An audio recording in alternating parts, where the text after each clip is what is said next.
Family drama over unwanted guests at housewarming leads to police involvement. Hi, guys. So I, 32F, recently bought a house of my own. I invited all my family and friends over for a housewarming party a couple of days ago. I invited my parents as well, but I made sure to mention that only they were invited, so my mother wouldn't bring her new family along. My parents have been separated for almost 15 years. Almost 2 years ago, my mother remarried to Carson. He has a 22-year-old daughter, Vanessa, from a previous marriage. Vanessa is spoiled, entitled, and everything that I hate. Carson isn't exactly a party to be around either, and it's pretty clear to me that they don't like me, so I obviously didn't want them to attend my housewarming party because it was an important event for me. In spite of that, my mother brought them along, and when I brought it up with her, she told me that she wanted me to bond with her new family and it would mean the world to her if we could all just get along. I didn't say much to her on that day because I didn't want to kick up a fuss on the day of my own party and just let it slide, thinking that I would deal with this later. But then Vanessa started talking smack about my house at the party to all my friends and told me that she could afford a better house on her salary, which was almost half of mine. That annoyed me, and I told her that she was welcome to buy a house of her own because I was sure that her parents would appreciate their 22-year-old daughter finally moving out of the basement. That earned me a lot of laughs, and she went completely red in the face, so I knew that she was pretty embarrassed. But she was the one who had started it, so I didn't really feel too bad about what I said. I had a lot of guests to attend to, so I didn't pay her much mind and went along to talk to other people. After the party ended, my mother lingered even after everybody had left, including Carson and Vanessa. I decided to confront her at that point and told her that I really didn't want her new family around. I was in my 30s and I was old enough to know the kind of people that I wanted around me and the kind of people that I didn't. Her husband and stepdaughter, unfortunately, happened to fall under the latter category because they were really unpleasant and disrespectful to me. She told me to just give them a chance and then said that she wanted Vanessa to move in with me for a while because her new workplace was a lot closer to my place than to theirs. She told me that if I spent some quality time with her then I would come to like her. But I shot that idea down almost instantly because I could hardly even tolerate her for one evening. I couldn't even imagine the mental strength that it would take for me to tolerate her for an entire day or even more. She was bratty and had no manners at all, so I obviously didn't want her around. And especially not in my home, which was supposed to be my safe space. My mother tried to fight her way into letting Vanessa stay with me, but I wasn't ready to budge and told her that it was never going to happen so she could save her breath. So she left in a huff, and I didn't even bother to talk to her afterwards because there was just no way that I was giving in to her ridiculous demands. But then yesterday, something even more crazy happened. I received a notification from the alarm company which said that my house had been broken into, and I immediately rushed back home from work, only to find that the locks had been changed and I couldn't even get in. I could hear people on the inside and was about to call the cops when my stepfather, Carson, opened the door and told me that I needed to stay out because that was my punishment apparently. I was lost and I asked him what exactly was I being punished for, so he told me that he wasn't going to refresh my memory for me and I had to think of it myself.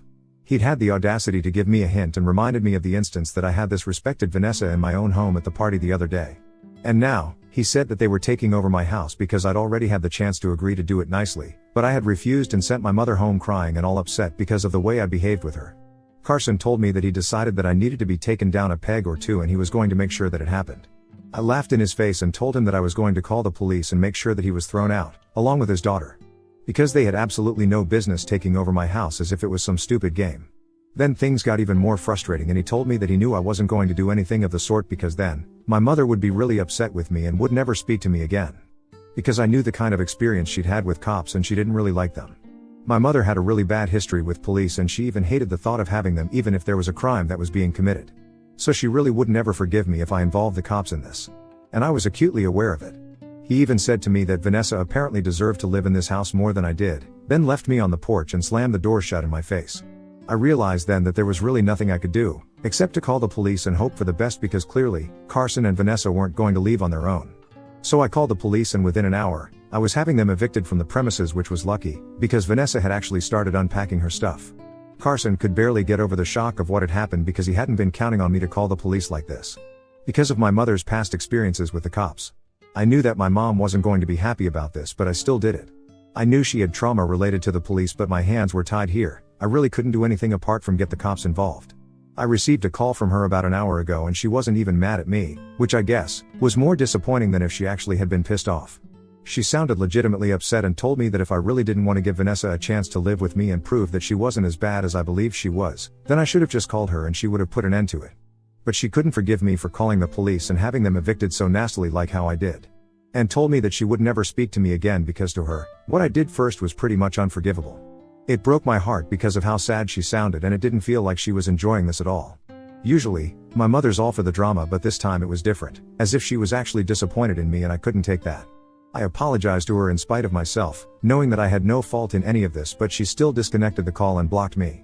I feel terrible about what happened, but I really can't think of another way that I could have solved this and had Carson and Vanessa leave my house and me alone, without getting the police involved. It was the last resort and I don't understand why my mother's taking this so hard. I know about my mother's past and I know that it couldn't have been easy for her, but I feel like she's not looking at things from my perspective either and being a little too selfish. I didn't intend to hurt her or bring up her past trauma, it just happened, and if she wants to blame someone, then shouldn't it be her husband and stepdaughter who went out of the way to mess with me and stir up trouble for themselves? I just feel horrible. I can't share what happened with my mother here because I don't think it's my place to speak about it, but I still need to know if I should apologize to her or not.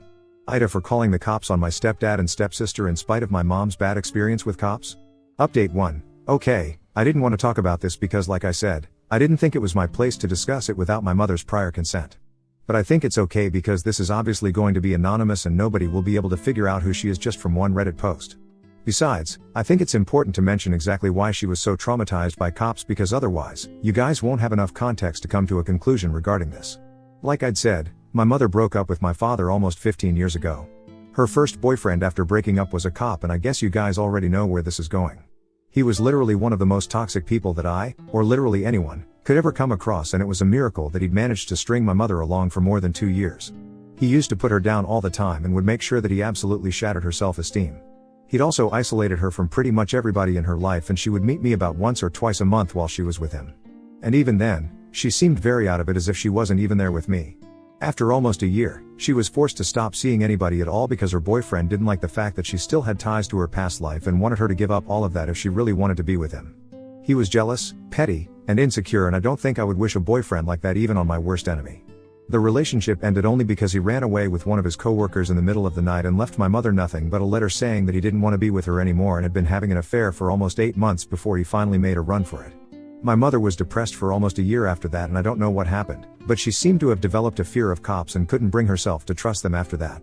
It was crazy because one time, she even lost her purse and refused to report it to the cops either. That's how deep-rooted her fear and mistrust was. And I guess you guys can imagine how betrayed and hurt she'd felt when she realized that I'd reported her husband and her stepdaughter to the police. That was the one thing that she could never forgive, and her family had pushed me to do exactly that one thing, knowing how badly it would upset my mother. I'm beginning to think that they'd actually planned this so they could turn my mother against me, once and for all. But I have no way to prove it, so I guess it's just my word against theirs. All I remember is that even though Carson seemed a little shocked to see the cops, Vanessa didn't seem flustered at all. But it's not like I can do anything about that now. All I can do is wish and hope that my mother comes around. Even if she doesn't, I'll be okay with that because I know that I tried my best to keep the peace. But her new family just wouldn't let it happen, and now, it's her choice who she wants to stick with. Update 2. So my mother and I haven't spoken in almost 2 weeks after the whole incident. I bet Vanessa's pretty happy about all of this if I'm to go by her social media. I don't follow her, but a friend of mine sent me a picture that she put up a couple of days ago, of my mother, Carson, and her on a beach. Chilling with sunglasses on with the caption, "Just the fam recovering." I don't understand what she's supposed to be recovering from because as far as I'm concerned, I was the one who went through a traumatic experience with her and her father. I talked to my dad about it and he thinks that I did the right thing. What else was I even supposed to do in a situation like that? My dad even told me that a couple of weeks ago, before my housewarming party, she'd even approached him and asked him if he had any places in mind where Vanessa could live, that were cheap and close to her workplace. My dad's a real estate agent and he mainly deals with houses that are being sold, and not ones being put up for rent, so he told my mother that he couldn't help her out unless she was looking for a place that she wanted to buy for her stepdaughter. And she told him that she would if it were up to her, but Carson didn't want to drop that kind of money on a house for a temporary job. And that made sense too. The thing that I was just upset about was that these were pretty bold words from a woman who refused to help me with my college tuition because she wanted me to learn to be independent and self-sufficient. But when it comes to Vanessa, there are a lot more allowances being made, in comparison to how I was brought up and treated by my mother. Again, it's not even her own blood, but she seems to have a better relationship with Vanessa than she does with me. Even with this beach trip, my mother had always insisted that she didn't like the beaches and actually preferred traveling in the hills or maybe through the woods if we had to go on vacations or trips. I love the beaches, but with her, I always had to compromise and settle for her choices because otherwise, I knew that she just wouldn't go and we'd end up canceling the trip altogether. So it just stings to see that she's ready to make adjustments for Vanessa, but she was never ready to do that for me. I didn't think that this post would bother me as much as it is, but I really took that one hard. It almost feels as if Vanessa has the mother and the family that I never did because my mother was never willing to be that mom for me, and that hurts. I guess I'm gonna talk to her when she returns because I just can't stand this weird silence. Even if it is to tell her that she's really disappointed in me and that now I don't want to speak to her again, I feel like we need to talk at least for one last time. Update 3, I told one of my friends to tell me whenever they think Vanessa is back from her vacation, and I learned that they came back yesterday. I don't know how I'm going to bring this up with my mother, but I know that I have to get through it somehow. She has blocked me on her social media, so I can't use that to get to her, but she hasn't blocked my number, and I guess I'm gonna have to call her. It's going to be hard because we haven't spoken in almost 2 weeks and we aren't really on the best terms right now. My dad thinks that I should give it a day or two before I contact her, but I think she'll answer if I call her right now. She's probably in a good mood from the vacation, so that might lead her to accept my call or something. To be honest, I just want to do this because I feel brave right now and I want to rip off the band-aid as soon as I can while I still have the courage to do it. It's just been 1 day since I learned that my mother is back in town, but I almost feel like throwing up because what if she doesn't answer my call and this is it? I haven't done it yet because I feel like if she doesn't answer my call, then that'll be pretty earth-shattering for me. I've never had that great of a relationship with my mother, but it was a relationship still, so if I lose that then I don't know what I'm going to do. Update 4, okay, so I called my mother finally and I just got off that phone call, after talking to her for almost half an hour. She told me that she wanted to meet me in person after I was done saying whatever I had to say. It was mostly me who did the talking while she just listened to me quietly. It was pretty nerve-wracking to tell her exactly what I thought of her as a mother, and just basically talk about everything that I'd mentioned in the previous updates because that's how I really feel, and I think it was more important for her to hear that than for you guys. She didn't say much in response but told me that she understood where I was coming from and wished that she had been a better mother the first time around. I didn't understand what that was supposed to mean and I didn't ask either because I want to save something for our meeting tomorrow. We're getting together for lunch and I think it's going to be tense and awkward. Even if she isn't awkward, I'm sure that I will be because even the thought of seeing her in person makes me very nervous. I keep thinking that I'm going to mess something up and I don't know, maybe something bad will happen. Ever since she got married, I just keep feeling that something is bound to go wrong every time we speak, and so far, I've been right about that. I just hope that I'm not right about it tomorrow. Update 5, hi, so I'm on my way back home from lunch. I can't go back to work because I really don't feel up to it anymore. I just feel like going to bed after drinking some wine and not doing anything for the rest of the day. My talk with my mother didn't go the way I'd planned or thought it would. It didn't go badly, we did sort out our problems. But the result was the same. This feels like a breakup, but much worse because it's not some stupid little boyfriend who's dumping me for a younger, hotter girlfriend. But my mother dumped me for her stepdaughter, whom I hate. I don't even know how to begin, but I feel like you guys have been here with me for most of the journey, so you deserve to know what happened. When we met, we hugged and everything and it was nice and normal for a little while. But then we started talking about everything and all the ugly feelings of jealousy inside of me came bubbling up to the surface. And I told her how I wished that she'd been the mother to me that she was now being to Vanessa. Which didn't even make sense to me because she was an adult, but I was just a teenager when I needed my mom to be there for me.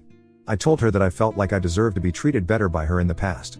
And that it was really disappointing to see her turn into a completely different person for her new family because I keep finding it very difficult to come to terms with her since she should have been that person for our family. And yes, I'm in my 30s now, but it still feels like the younger me deserved a much better mother than her. The same person but a different version of it. I could see her eyes filling up with tears while I was saying these things, and it was obviously very hurtful for her to hear it. But I couldn't stop and just went on and on. I didn't really know if I would ever get a chance like this, to just talk my heart out, so I needed to make the most of this opportunity. I made it very clear to her that while I did love her, I really did think that she could have been a much better mom to me because she owed me that. Once I was done talking, my mother told me that she truly was sorry that she never put in the same effort for me that she was now doing for Vanessa. She explained that back then, she just wanted to live her own life. My parents got married when they were really young because of pressure from their families and even had me at a relatively young age. My mother wasn't even ready to be a mom when she had me, but my grandparents forced her to take up such a huge responsibility of raising a child, even when she wasn't ready for it. When she got divorced, she finally felt like she had some sense of control over her life and became a little irresponsible. By the time her divorce was finalized, I wasn't even very little and she felt like she could leave me on my own because she believed that I'd be able to handle it. But the truth was that she'd mentally detached herself from the family, long before the divorce proceedings had even started. It was sad, but she just didn't feel like she wanted to be a mother and started putting herself first. It was selfish and immature of her, but she just spent so much of her life doing things that everybody else expected and wanted her to do. She just didn't want to deal with that pressure anymore and wanted to do things her own way. She wanted freedom for a while, and unfortunately, that came at the cost of our relationship. But now she finally felt like she was ready to have a family and take care of her people, so she was the mother that she never was for me. Only this time, she was being a mother to Vanessa and a wife to Carson. She admitted that I was right and that she should have been a better mother and wife when she was part of our family, but she got too selfish and it just didn't work. I thought that now that we had cleared the air, we could go back to normal and we could at least try and build a better relationship. Instead, she told me that she believed it would be best for us to not talk to each other for a while and stay away because obviously, both of us were going through a lot in our personal lives and she didn't want that stress right now. She thought that if we took time away from each other, then we would be able to come back stronger or something equally asinine. But I knew that the real reason she didn't want to talk to me anymore was because of Carson and Vanessa. They didn't like her being close to me, and I think by now, it's pretty clear where her priorities are. So I wasn't surprised, but I was pretty let down because my mother finally had the chance to correct her past and be a little less selfish this time. But she still chose to remain the same way and let me down yet again. It's pathetic, but I really do feel bad because today, I honestly felt like we were connecting on a human level. Evidently, I was wrong, and her owning up to her mistakes ultimately meant nothing because she was still going to give me the cold shoulder and act like I wasn't even her daughter so that her new family wouldn't get too annoyed. It's fine though, because now I know that my mother was never really going to be there for me. It's a little sad, but there's not much that I can do anymore. And honestly, she's let me down so many times already that now, I don't even feel surprised. I just want to get on with my life now.